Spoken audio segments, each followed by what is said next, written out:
Здравейте! Готови ли сте да разберете как започват да се хранят хората, които са обречени с някое тежко заболяване, като рак, диабет, фибромиалгия, инсулинова резистентност, множествена склероза и други тежки заболявания? Има два вида хора. Тези, които наистина ще се сметнат за обречени, и тези, които ще направят всичко възможно, за да оздравеят. Вие от кои сте? Искате ли да живеете без болка, без страх, без да ходите на лекар всяка седмица, без да посещавате аптеката всеки ден, без да броите лекарствата, които приемате, и вместо това да посветите времето си на семейството, на приятелите, на някоя приятна разходка в природата? Ами тогава е време за промяна. Казвам се Меги и се надявам с тези мои видеа да помогна на възможно повече хора да намерят промяната и да разберат колко е лесно човек да се промени, и че в днешно време без промяна няма напредък. Ако искаме нещо да се случи, нещо приятно, трябва да сме готови да пожертваме нещо друго и да се променим. Последната промяна, която направих аз самата, беше преди 2 месеца. Просто си подадох оставката. Имах хубава работа, която обичах и където бях 10 години, но реших, че след 10 години е време за промяна, а при една промяна винаги позитивното надделява. В това съм се убедила многократно в живота си, затова търся промените. Така че нека да не ни е страх заедно и да направим тази крачка към нещо по-позитивно. А какво по-позитивно от това да се погрижим за себе си и да дадем възможност на тялото ни да оздравее, да се чувстваме по-добре, да имаме повече енергия, защото това, което получих от този начин на живот, това е най-вече много енергия. Много позитивизъм също така. Днес обаче искам да ви разкажа най-вече за една от първите стъпки, една от основните стъпки в всяка една промяна, и то е в тази промяна, където сменяме начина си на живот и започваме да се храниме по-съзнателно и по-здравословно. Една от важните стъпки, според мен, това е правилната визуализация. Това ще рече, че трябва да сме приготвени във всяко едно отношение, както в позитивно, така и в негативно, да визуализираме какво ще се случи. Например, каните приятелките си на гости и ги черпите с любимия си веган сладолед. Те се възхищават на това как изглеждате, възхищават се на вкуса на сладоледа, а когато им кажете колко лесно се приготвя, бебешки лесно и бързо, тогава със сигурност и вие, и те, всички ще се почувстват много добре. Със сигурност ще вземат рецептата за сладоледа, защото ще могат да си го позволят, да си го хапват абсолютно всеки ден с такива продукти. Разбира се, без риск да качат някой друг килограм. Обаче може да се случи и точно обратното. Трябва да си представите също така, че сте на разходка в парка с приятелки. Всички намирате място, където има сладолед, обаче ето, че няма сорбе, няма никаква алтернатива за вас. Всички си купуват сладолед, а вие оставате без. Какво ще направите? Наистина ли ще изневерите на себе си и ще си вземете сладолед, за да бъдете една от тях, или не? В случай аз лично бих се отказала от сладоледа и бих се радвала на това как изглеждам, как съм си сложила тази рокля, където тънката ми талия се вижда, където голия ми гръб се вижда. И наистина, как изглеждам прекрасно в тази рокля.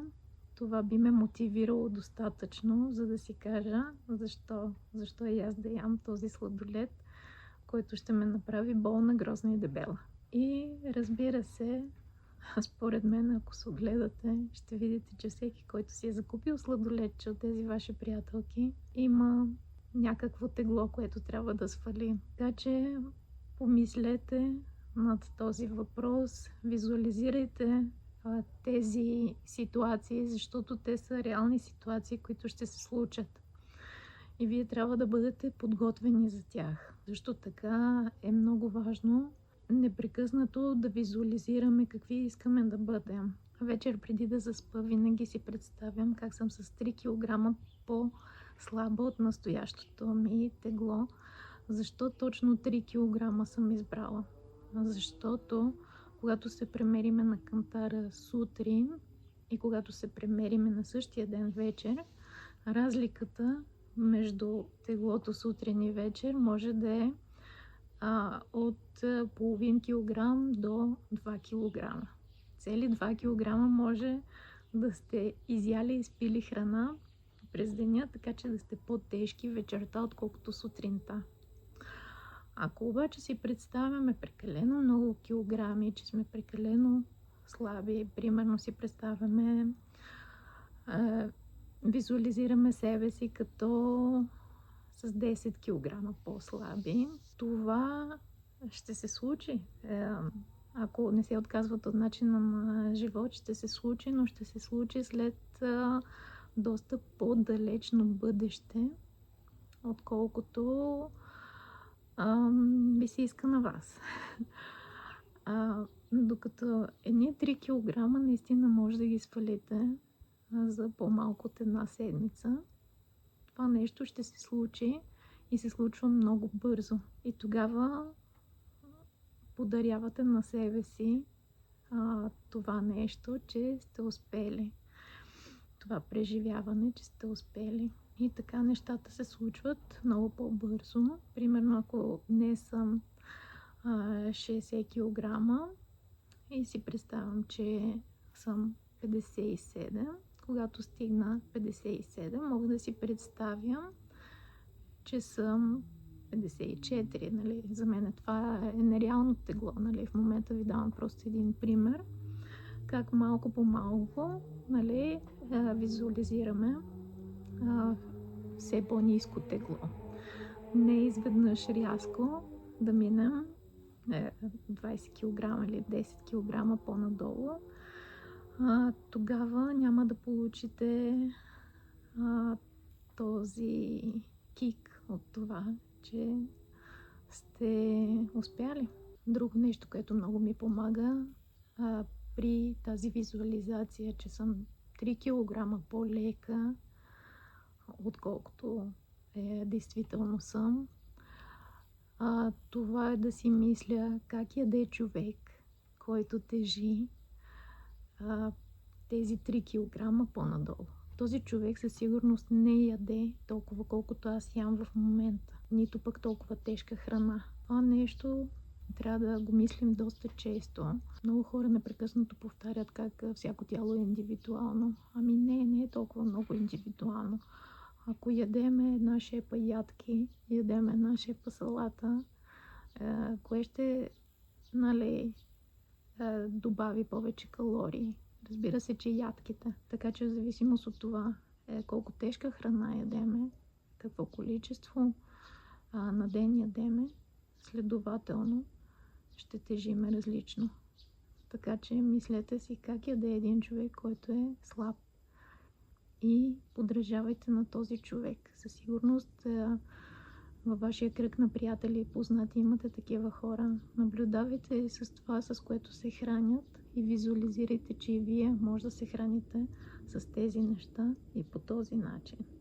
Ще видите, че ще ви се получат нещата. И абсолютно всеки ден си представите как на следващия ден сте по-слаби, по-здрави. Представете си как болките изчезват, как започвате да се движите по-леко. Визуализацията е много силна част от всяка една позитивна промяна, всяко едно отслабване и всяка една промяна, било то да спрете алкохола, да спрете цигарите или с каквото там се борите в момента. Може би се борите с няколко зависимости наведнъж и тогава ще ви кажа, че когато започнете да се храните добре, няма да ви липсва толкова алкохола. Ще може да го намалите доста драстично, защото тялото ви няма да го иска. По същия начин и с цигарите. Аз съм сигурна и убедена, че само и единствено с визуализация може да стигнете далеч и да получите много добри резултати. Така че не само пробвайте, но го направете част от ежедневния си живот, да затворите очи и да визуализирате какви искате да бъдете, какво ще се случи също така в определени ситуации, и добри, и лоши, и вие как ще реагирате на тези ситуации. Това е важното все пак.